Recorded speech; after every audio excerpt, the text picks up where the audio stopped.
Let me tell you about something that happened in a high school economics class last year. The teacher asked her students, if you had to choose between making $80,000 a year or making $100,000 a year, which would you pick? Every single hand went up for $100,000. Obviously, right? More money is always better than less money. That's just common sense. Except the teacher then revealed the catch. What if I told you that in the $80,000 scenario, you keep $70,000 after all expenses, but in the $100,000 scenario, you only keep $15,000? The room went silent because suddenly the obvious answer wasn't so obvious anymore. And here's the thing. This isn't a hypothetical classroom exercise. This is the exact situation millions of Americans find themselves in every single day. They're making more money than ever before and keeping less of it than ever before. My name is Bobby, and today I'm going to teach you the one money rule that school never taught you, the rule that separates people who build wealth from people who just look wealthy. And if you've ever wondered why you can't seem to get ahead no matter how much money you make, this video is going to change everything. Make sure to hit that subscribe button because I break down confusing money concepts into simple explainers you can actually use. Here's the rule, and I want you to write this down. It's not what you make, it's what you keep. I know that sounds simple, maybe even obvious, but if it's so obvious, why does almost nobody actually live by it? Why do people making $200,000 a year feel broke while some people making $50,000 a year are building legitimate wealth? Let me show you exactly how this plays out in real life. Meet Sarah. Sarah graduated college 6 years ago and landed a marketing job making $52,000 a year. Not amazing, but solid for a first job out of school. She got a modest apartment for $1,100 a month, drove her old college car, and packed lunches most days. Her monthly expenses looked something like this: $1,100 for rent, $350 for her car payment and insurance, $300 for groceries, $150 for utilities and phone, $200 for student loan payments, and maybe $400 for everything else: gas, entertainments, random expenses. Total monthly expenses about $2,500. Her take-home pay, after taxes, was around $3,400 a month. That left her with $900 a month that she wasn't spending. Now, Sarah didn't think of herself as someone who was good with money. She just lived within her means and automatically transferred $800 every month into a savings account she rarely looked at. Fast forward 6 years. Sarah's career took off. She got promoted twice, switched companies once for a better offer, and now she's making $87,000 a year. She more than doubled her income in 6 years. That's the dream, right? But here's what happened to her expenses. She moved to a nicer apartment in a better neighborhood, $1,850 a month. She got tired of her old car and leased a new SUV, $520 a month. She started eating out more because she was busier and more tired, $600 a month on food now instead of $300. Her lifestyle crept up in a dozen small ways: new gym membership, nicer clothes for work, more expensive haircuts, subscriptions to services she rarely uses, weekend trips with friends. Her monthly expenses are now around $4,200. Her take-home pay at $87,000 is about $5,400 a month. So she's got $1,200 left over, right? That's more than the $900 she had before.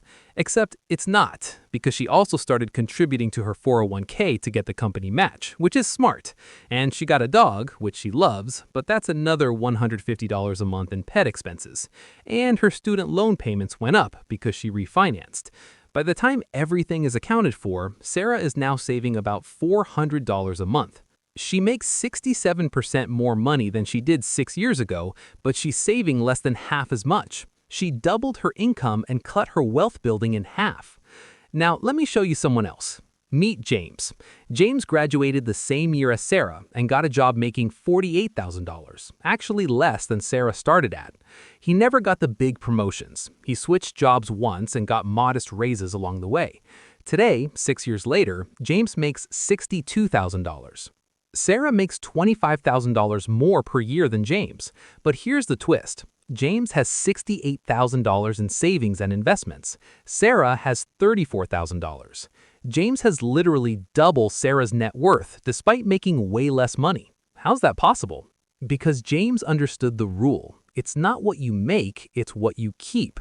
When James got his raises, he did something unusual. He didn't inflate his lifestyle. He kept living in the same $950 apartment. He kept driving the same paid-off Honda Civic. He kept packing lunches. Every raise he got, every bonus he received, he just increased the automatic transfer to his investment account. When he was making $48,000, he was saving $600 a month.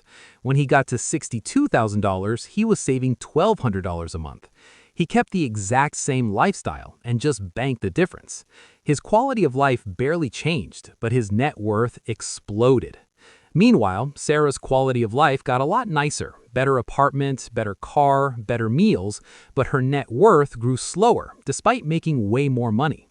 Here's the uncomfortable truth that schools don't teach. In America, your income is mostly visible, but your wealth is mostly invisible. People see the car you drive, the apartment you live in, the restaurants you go to. They don't see your bank account. They don't see your investment statements. They don't see your net worth. So there's this huge social pressure to make your income visible, to signal success, to show people you're doing well. And the way you do that is by spending money, which means the more you make, the more you're expected to spend. This is why doctors and lawyers and engineers often have the nicest houses and the newest cars, but are still stressed about money. They make $200,000 or $300,000 a year, but they keep $30,000. Someone making $65,000 who keeps $25,000 is actually in a better position, but nobody knows it because wealth is invisible. Let me give you the framework that actually works. I call it the three-bucket system. Every dollar you earn goes into one of three buckets. Bucket 1, survival. This is rent, groceries, utilities, basic transportation, minimum debt payments, the stuff you absolutely need to live and work. Bucket 2, lifestyle. This is everything that makes life better but isn't strictly necessary. Nicer apartment, newer car, eating out, entertainment, travel, hobbies, all the good stuff. Bucket 3, freedom. This is savings, investments, debt payoff beyond minimums, every dollar that's working to buy back your time and build your options. Here's the rule that schools never teach. Bucket 3 must fill first, not after Bucket 1, not after Bucket 2, first.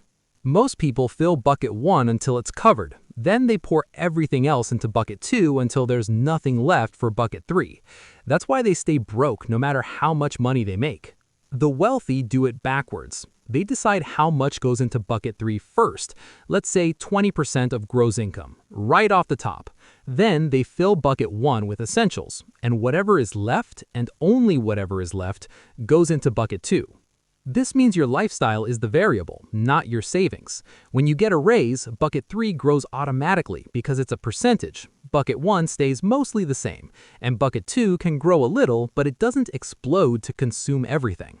Let me show you the math. Say you make $75,000 a year. That's $6,250 gross, about $4,700 take home. Using the three-bucket system, Bucket 3 gets 20% first. That's $1,250 to savings and investments automatically. Bucket 1 needs maybe $2,200 for rent, basic food, utilities, transportation, minimum payments. That leaves you with $1,250 for Bucket 2, your lifestyle. You've got $1,250 a month to make life enjoyable. That's plenty. That's dinners out, entertainment, hobbies, everything that makes you happy. Now you get a raise. You're making $90,000. Take home is now about $5,600 a month. Bucket 3 grows to $1,500. Bucket 1 stays at $2,200 because your essentials didn't change.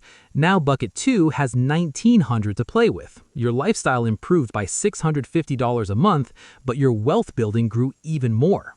This is how you win the money game. You make more, you keep more, and your lifestyle improves, just not as fast as your wealth grows. The rule schools never teach. It's not what you make, it's what you keep.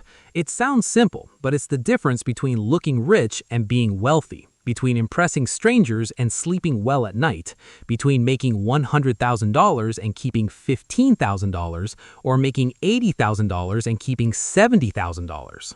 I see people every day chasing bigger salaries, thinking the next raise or the next job will finally be enough. And it's never enough because they never learned this rule. They never learned that wealth isn't built by making more money. It's built by keeping more money. Sarah and James both worked hard. Both got decent jobs. Both did what they thought they were supposed to do. But only one of them learned the rule. It's not what you make, it's what you keep. Now you know it too. The question is, what are you going to do about it? If this video changed how you think about money, smash that like button and subscribe for more content that actually helps you build wealth instead of just looking wealthy. Because now you know the rule they never taught you in school.